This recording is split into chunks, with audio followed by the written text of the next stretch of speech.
दोस्तों, आप सभी का हमारे प्यारे यूट्यूब परिवार वायुवाला में हार्दिक स्वागत है।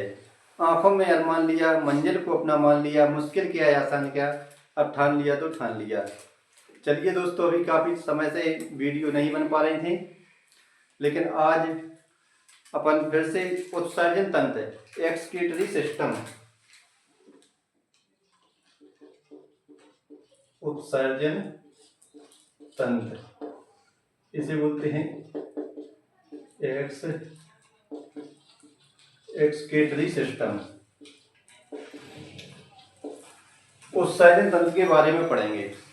ठीक है, उत्सर्जन क्या है, उत्सर्जन तंत्र के बारे में जानेंगे। उत्सर्जन क्या है? उत्सर्जन क्या है? उत्सर्जन है जी हमारे शरीर में बनने वाले अपशिष्ट। उत्सर्जन है हमारे शरीर में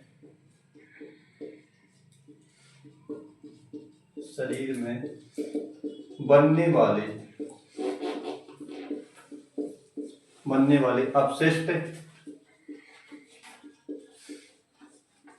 या हानिकारक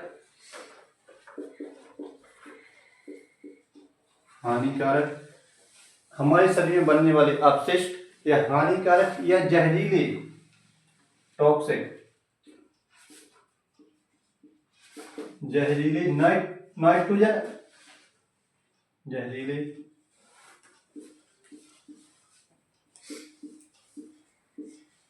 अपशिष्टों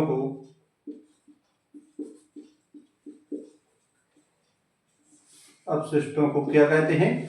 उत्सर्जन कहते हैं। उत्सर्जन कहते हैं। ठीक है, तो हमारे शरीर में पाचन के परिणाम स्वरूप जो वेस्ट या हानिकारक पदार्थ बनता है उसे शरीर से बाहर निकालना ही उत्सर्जन कहलाता है। उत्सर्जन में मुख्य रूप से है वो किडनी कार्य करती हैं। ठीक है, और उसके अलावा जैसे फेफड़े हैं, त्वचा है, लीवर है, ये भी उत्सर्जन का कार्य करते हैं। तो नाइट्रोजन अपशिष्ट में आते हैं, मेनली 3 आते हैं। पहला कौन है?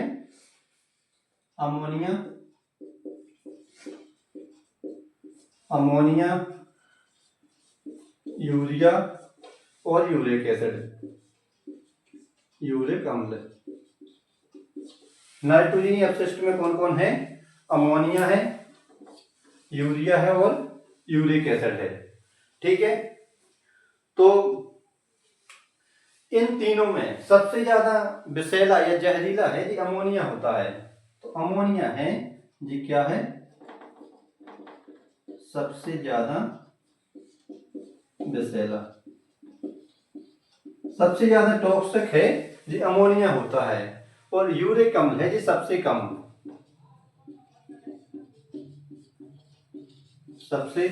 कम विषैला होता है।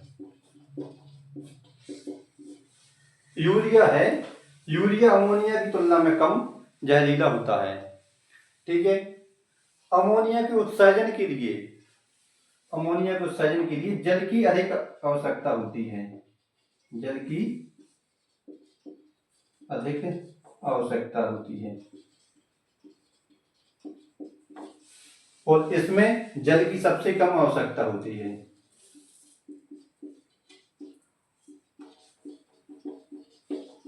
जल की सबसे कम आवश्यकता होती है।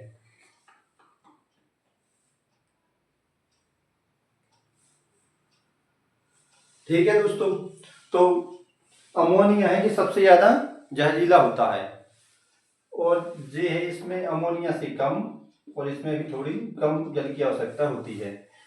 तो जो जलीय जीव होते हैं जो स्वच्छ जल में पाए जाते हैं वो किसका उत्सर्जन करते हैं? वो अमोनिया का उत्सर्जन करते हैं। ठीक है, मनुष्य है जी यूरिया को उत्सर्जन करता है। तो अमोनिया के उत्सर्जन को क्या कहते हैं? अमोनोटेलिक।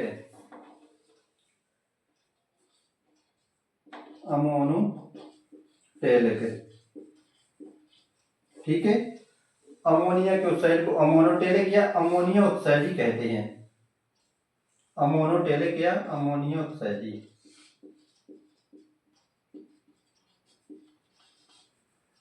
अमोनिया उत्सर्जी।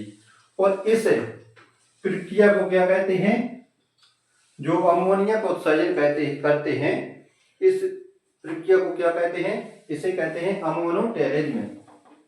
ये प्रक्रिया है, इसे कहते हैं अमोनोटेलिज्म।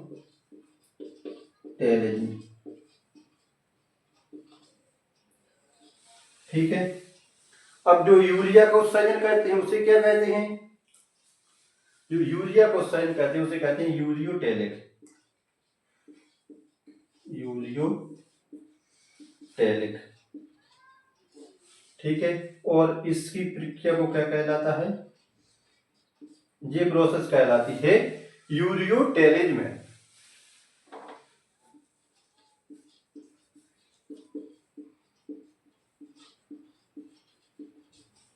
यूरियोटेलिज्म। ठीक है। तो जो अमोनिया का उत्सर्जन करते हैं उन्हें कहते हैं अमोनोटेलिक, और इसकी प्रोसेस ये कहलाती है अमोनोटेलिज्म। जो यूरिया का उत्सर्जन करते हैं उन्हें कहते हैं यूरियोटेलिक, और इसकी प्रोसेस क्या कहलाती है, ये कहलाती है यूरियोटेलिज्म। अब जो यूरिक अम्ल का उत्सर्जन करते हैं उन्हें क्या कहते हैं, जो यूरिक अम्ल का उत्सर्जन करते हैं उन्हें कहते हैं यूरिकोटेलिक। यूरिकोटेलिक। और इसकी प्रोसेस क्या कहलाती है, इसकी प्रोसेस कहलाती है यूरिकोटेलिज्म।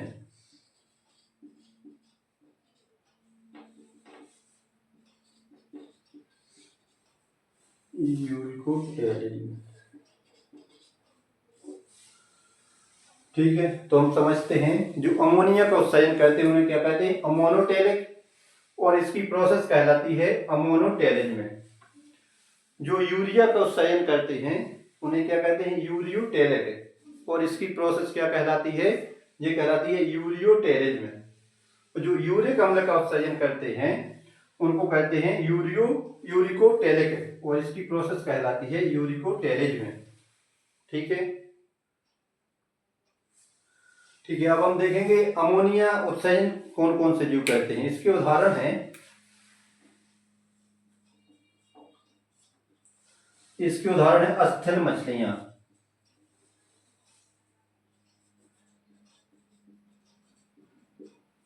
स्थल मछली, जलीय कीट और जलीय उभयचर।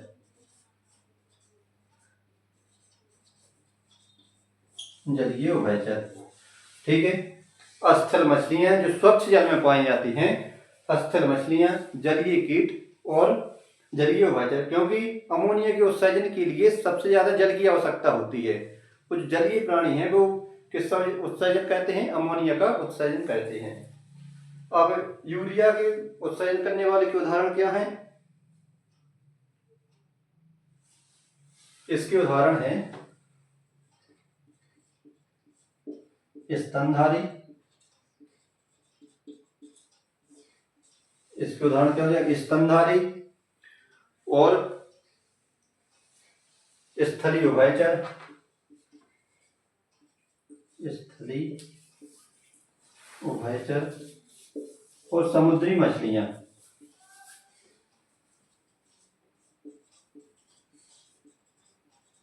समुद्री मछलियां। ठीक है। और यूरिक अम्ल के को कौन उत्सर्जन करता है, इसके उदाहरण कौन कौन है, इसके उदाहरण हैं पक्षी,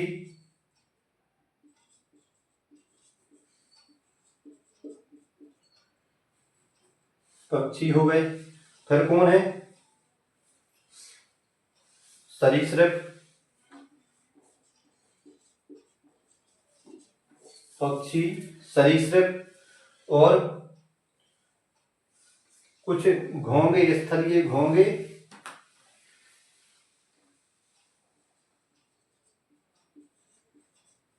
स्थलीय घोंगे तथा कीट।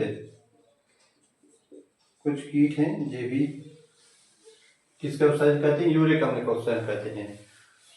तो ठीक है, हमने समझा उत्सर्जन क्या है। उत्सर्जन है जो हमारे शरीर में अपशिष्ट पदार्थ बनते हैं, नाइट्रोजनी अपशिष्ट पदार्थ बनते हैं, उनको शरीर से बाहर निकालना ही उत्सर्जन कहलाता है। तो नाइट्रोजन अपशिष्ट पदार्थ कौन कौन से हैं? मेनली अमोनिया, यूरिया और यूरिक अम्ल। अमोनिया जी सबसे ज्यादा विषैला होता है या टॉक्सिक होता है, जहरीला होता है।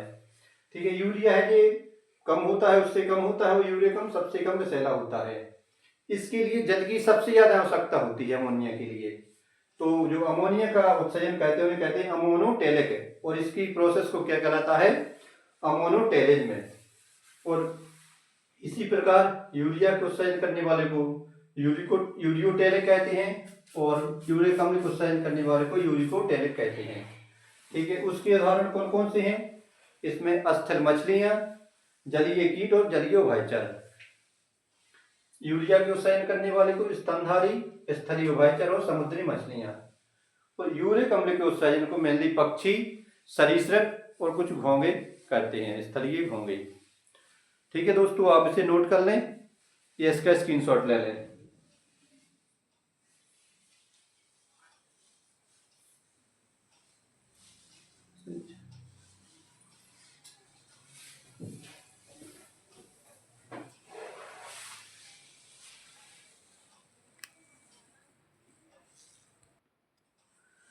ठीक है दोस्तों, इसके बाद हम पढ़ेंगे विभिन्न प्राणियों के उत्सर्जी अंग। ठीक है। ठीक है। फिर है जैसे प्लेटी हेलमिन्थीज।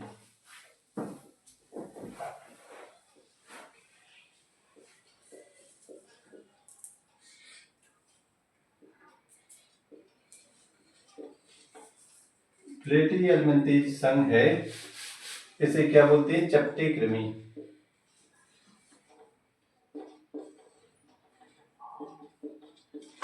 चपटे कृमि। इसका उत्सर्जी अंग क्या है? प्लेटी हेलमिन्थीज है, इसका उत्सर्जी अंग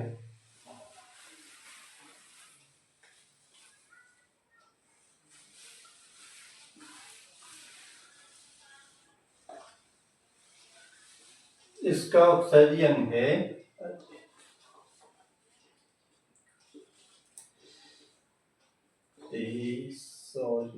चपटे कृमि।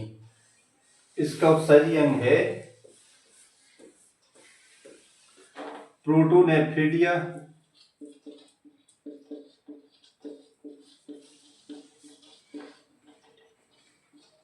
प्रोटोनेफ्रिडिया।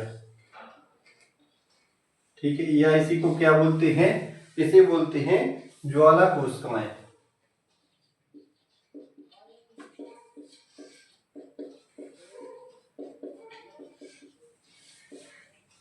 ठीक है। प्लेटी हेलमिन्थीज है, इसे बोलते हैं चपटे कृमि। इसका उत्सर्जी अंग क्या है? प्रोटोनेफ्रिडिया या ज्वाला कोशिकाएं। ठीक है। इसके बाद देखेंगे एनिलिडा, एनिलिडा या केंचुआ। इनका क्या है? इनका उत्सर्जी अंग क्या है? एनिलिडा या केंचुआ का? एनिलिडा या केंचुए का उत्सर्जी अंग है नेफ्रिडिया,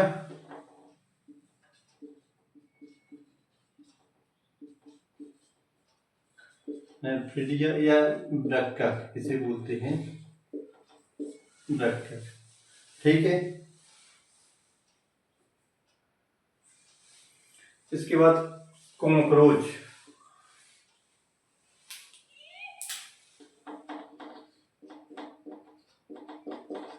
कॉकरोच या हिंदी बोलते तिलचट्टा, तिलचट्टा या अधिकांश कीट, अधिकांश कीट। इनका उत्सर्जी अंग क्या है? इनका उत्सर्जी अंग है मेल पीवी नलिकाएं, मेल पीवी नलिकाएं। ठीक है।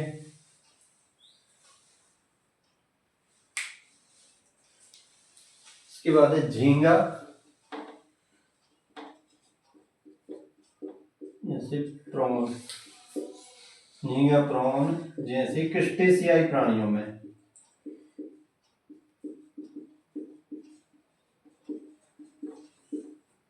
क्रस्टेशियाई प्राणियों में झींगा प्रॉन जैसे क्रस्टेशियाई प्राणियों में उत्सर्जन अंग क्या है इनका? जी है हरद ग्रंथियां,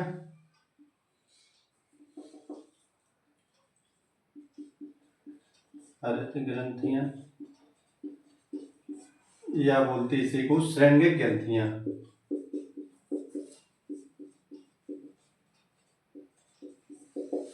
ठीक है, हरद ग्रंथियां या श्रृंगिक ग्रंथियां। इसके बाद हमें पढ़ना है मानव का उत्सर्जन तंत्र। तो एक बार अपन और समझते, प्लेटी हेलमिंथी या चपटी कृमि है, इनका उत्सर्जन अंग है ज्वाला कोशिका जिसे बोलते हैं प्रोटोनेफ्रिडिया। एनिलिडा और केंचुए का उत्सर्जन अंग है नेफ्रिडिया जिसे बोलते हैं वृक्कक। कॉकरोच, तिलचट्टा और अधिकांश कीट इनका उत्सर्जन है मेलपीगी नलिकाएं। झींगा जिसे प्रॉन बोलते हैं, जैसे क्रस्टेशियाई, दो प्रकार के आर्थ्रोपोडा में संघ होते हैं, क्रस्टेशियाई या अक्रस्टेशियाई। तो क्रस्टेशियाई प्राणियों का क्या होता है ये उत्सर्जन? हरद ग्रंथियां या श्रृंगिक ग्रंथियां। ठीक है, इसे आप नोट कर लें। इसके बाद पढ़ेंगे उत्सर्जन तंत्र, मानव उत्सर्जन तंत्र।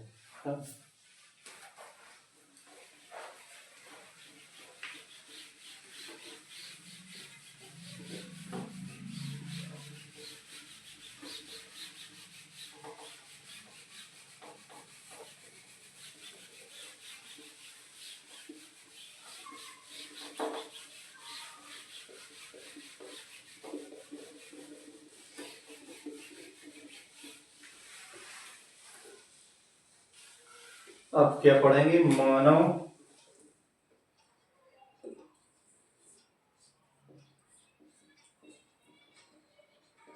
उत्सर्जन तंत्र। मानव उत्सर्जन तंत्र, मानव उत्सर्जन तंत्र में क्या होता है?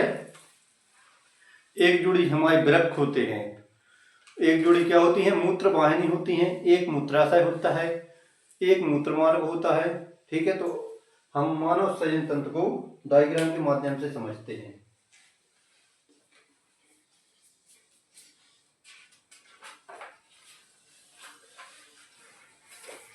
ठीक है, इधर से जी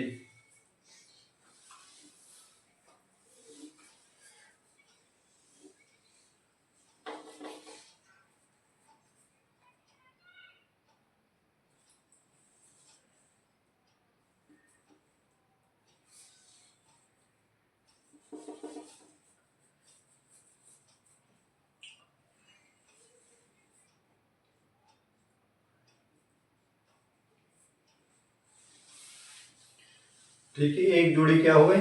वृक्क हो गए। एक इसके बीच में और क्या होती हैं?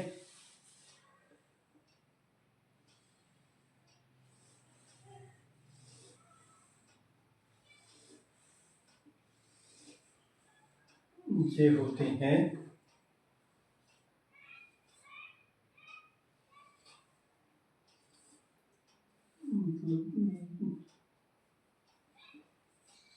ये हैं जी वृक्क धमनी और वृक्क शिरा होती हैं। ठीक है,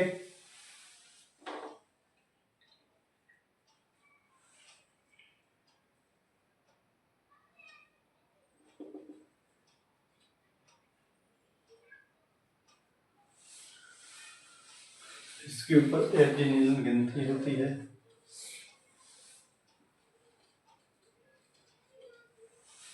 ठीक, ये क्या है? वृक्क, जैसे क्या बोलते हैं? किडनी। किडनी, ये क्या है? मूत्रवाहिनी।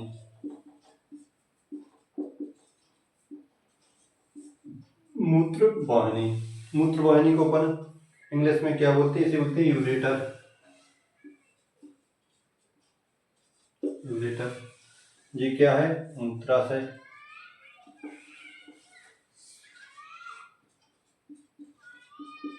ये क्या है? मूत्राशय। ये क्या है? मूत्र मार्ग। मूत्र मार्ग। तो मूत्राशय को क्या बोलते हैं? Urinary bladder.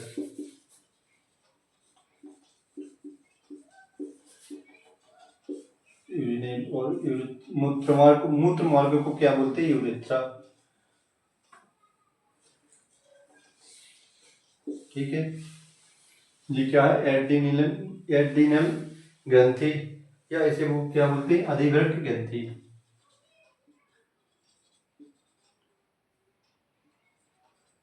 अधिवृक्क ग्रंथि, इससे ही बोलते हैं एड्रीनल ग्रंथि।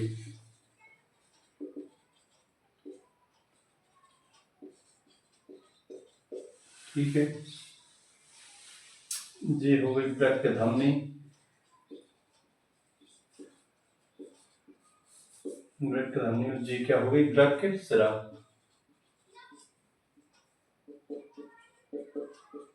ठीक है।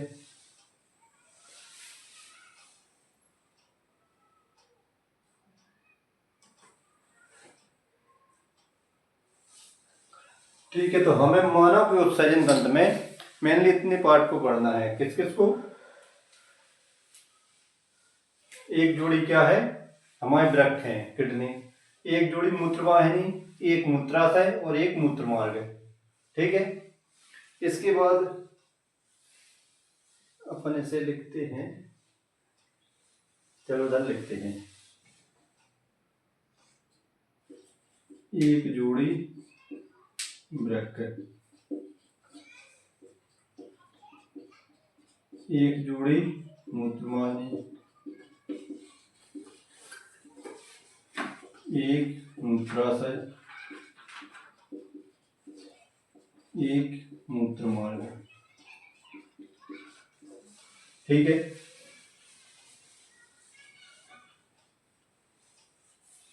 और हमारे वृक्क की आकृति कैसी होती है? सेम के बीच के आकार के होते हैं। ये कैसे होते हैं? सेम के बीच के आकार के, गहरे भूरे लाल रंग के होते हैं। तो इसकी आकृति होती है,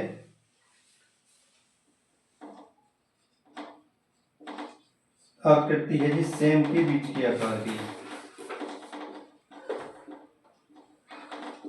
बीच के आकार की। ठीक है, सेम के बीच के आकार के होते हैं।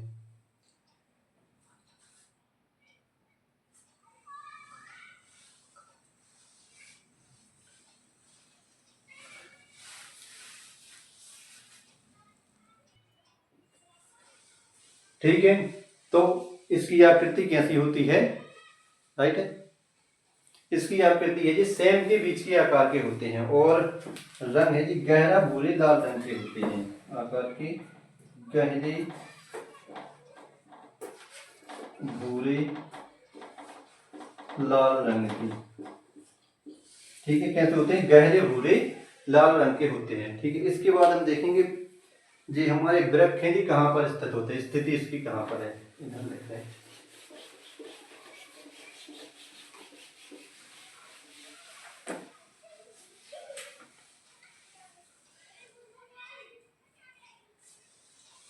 स्थिति, स्थिति है जी अंतिम बक्षीय और तीसरी कटी के समीप।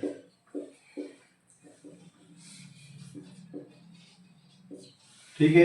ये हमारी रीढ़ की हड्डी में, जो रीढ़ की हड्डी 5 भागों में बटी होती है, उसमें अंतिम बक्षीय और तीसरी कटी के समीप स्थित होता है। ठीक है। एक वयस्क मनुष्य में, वयस्क मनुष्य में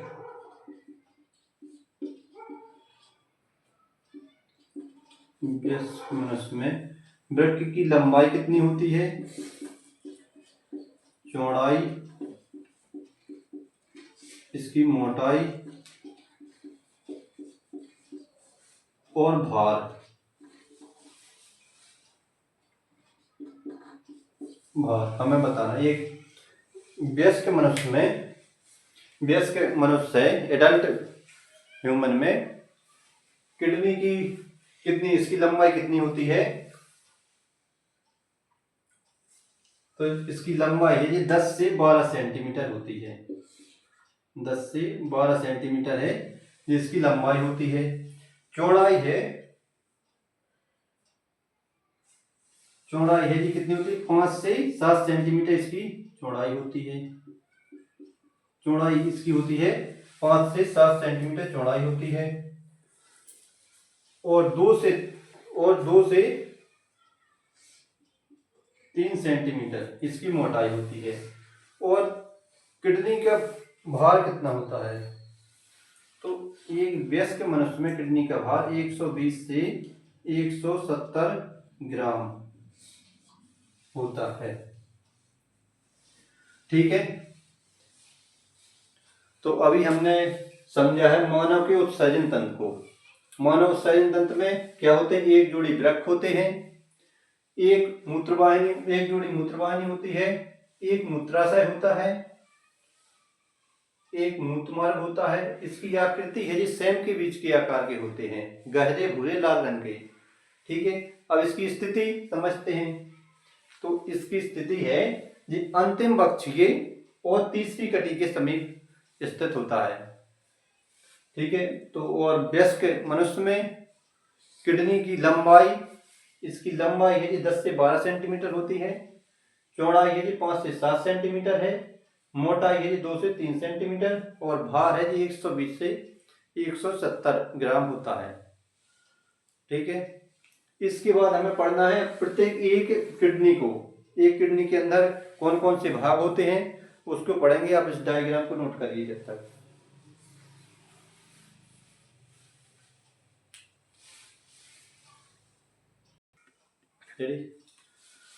ठीक है, इसके बाद अपन पढ़ेंगे एक वृक्क की संरचना। वृक्क के अंदर कौन कौन से भाग होते हैं उसे अपन समझते हैं। चलिए,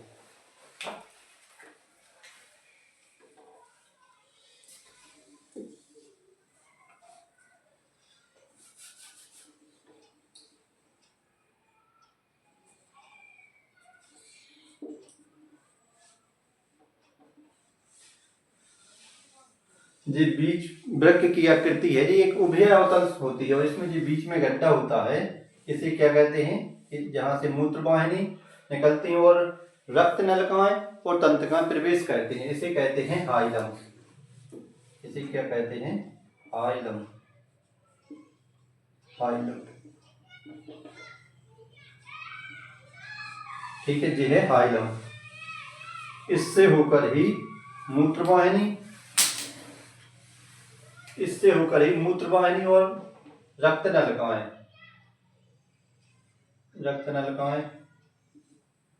और क्या तंत्रिकाएं।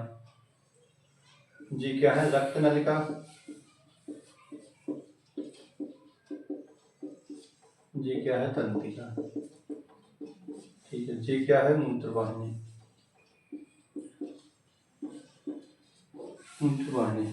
ठीक है, तो हाइलम से होकर क्या निकलती है? मूत्रवाहिनी निकलती है और इसी से हमारे जो वृक्क में अंदर रक्त नलिकाएं और तंत्रिकाएं जाती हैं वो हाइलम के माध्यम से जाती हैं। जो जहां पर एक छोटा सा गड्ढा होता है तो उससे होकर रक्त नलिका और तंत्रिकाएं जाती हैं। ठीक है,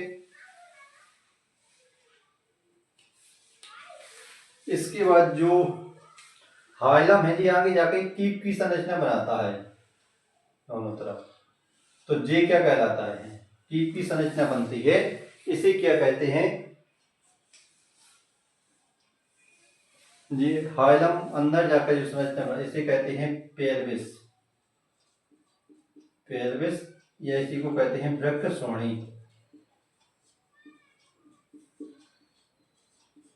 ठीक है, अब इसके बाद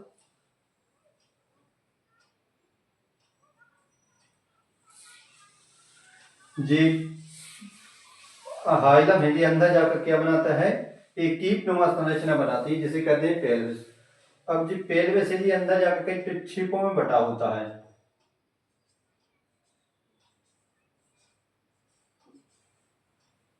ठीक है, कई प्रक्षेपों में बटा होता है। इसे क्या कहते हैं,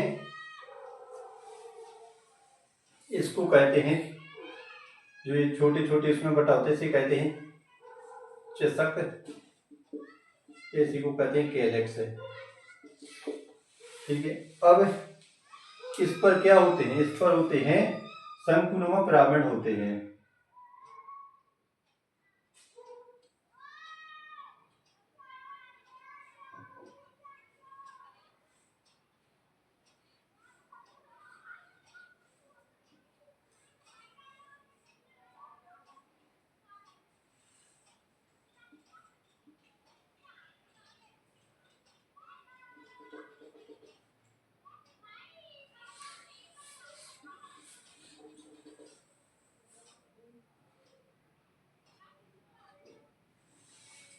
ये जिस शंकुनुमा पिरामिड होते हैं,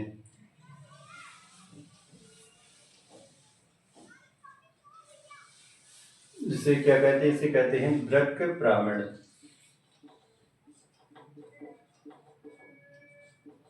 इसे कहते हैं वृक्क पिरामिड। ठीक है,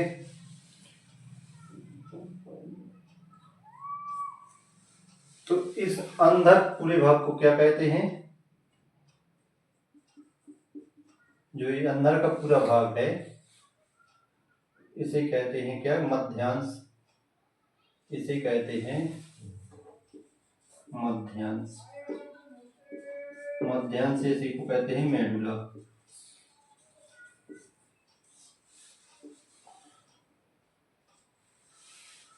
ठीक है, तो ये अंदर जो पूरा भाग है इसे कहते हैं, ये वाला अंदर का पूरा भाग क्या कहलाता है,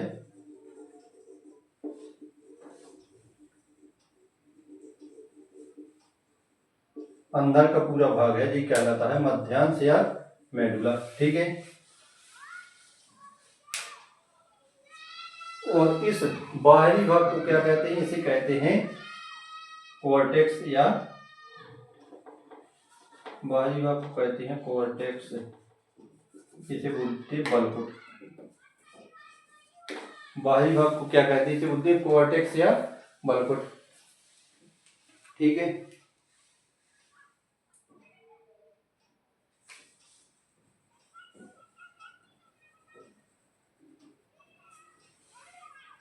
और ये बलकुट भाग है, ये इधर पर जाकर वृक्क पिरामिड के बीच में जाकर एक ये अंदर संरचना बनाता है, इसे क्या कहते हैं, जी जो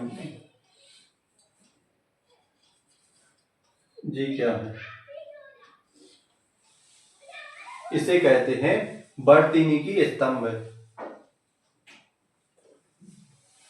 इसे कहते हैं बर्तीनी स्तंभ, बर्तीनी स्तंभ। ये जो संरचना बनती है इसके अंदर जाकर इसे कहते हैं बर्तीनी स्तंभ या कॉलम्स ऑफ बर्तीनी।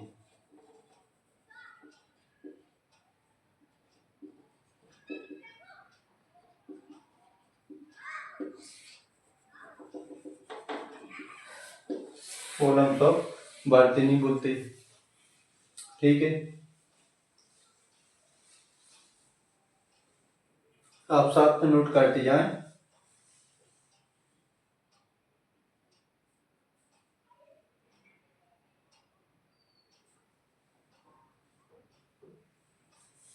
ठीक है, तो एक अब इसके बाद इसमें जो नेफ्रॉन होते हैं तो उन पिरामिड पर, इन पिरामिड पर क्या होते हैं, इधर नेफ्रॉन पाया जाता है।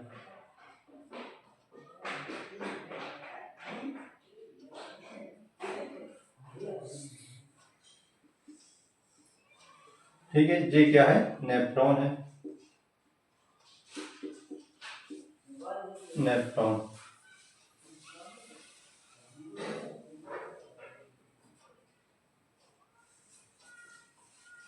ठीक है, नेफ्रॉन को क्या बोलते हैं, वृक्कणाणु।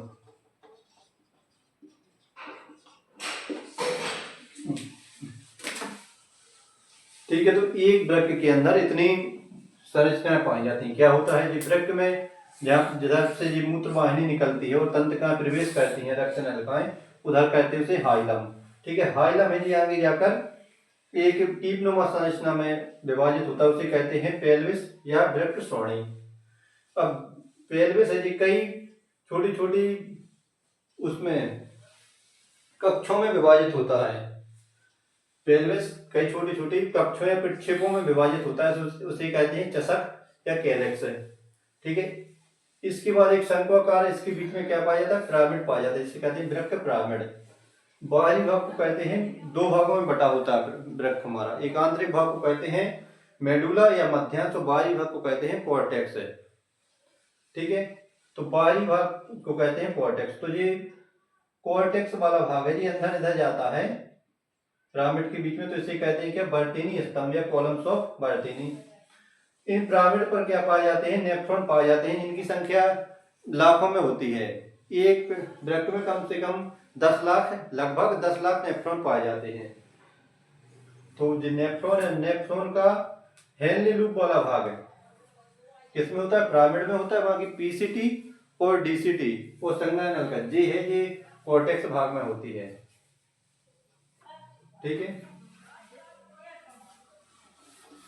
तो आप इसे नोट कर लें।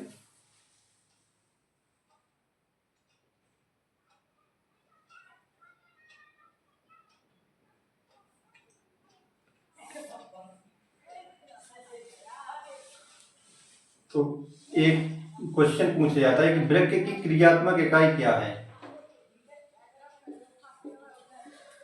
वृक्क की क्रियात्मक इकाई, तो वृक्क की क्रियात्मक इकाई क्या है, इसे बोलते हैं नेफ्रॉन। ठीक है, तो वृक्क की क्रियात्मक इकाई क्या है नेफ्रॉन। उसके बाद प्रत्येक वृक्क में लगभग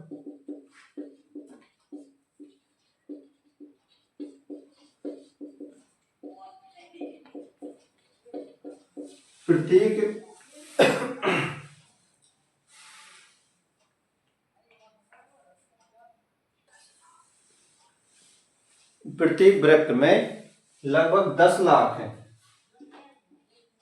10 लाख या 1 मिलियन नलिकाकार संरचनाएं होती हैं, जटिल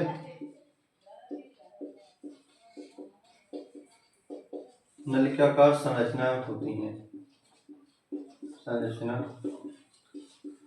होती है, उसे ही नेफ्रॉन या वृक्काणु, उसे ही क्या कहते हैं, नेफ्रॉन या वृक्काणु कहते हैं, जो वृक्क की क्रियात्मक इकाई है। ठीक है, जो नेफ्रॉन क्या है, ये वृक्क की क्रियात्मक इकाई है। ठीक है दोस्तों, तो हमने आज पढ़ा है मानव उत्सर्जन तंत्र। मानव उत्सर्जन तंत्र में प्रत्येक किडनी के बाद अंदर देखा है कि इसमें कौन कौन से अंग पाए जाते हैं या संरचना पाई जाती हैं।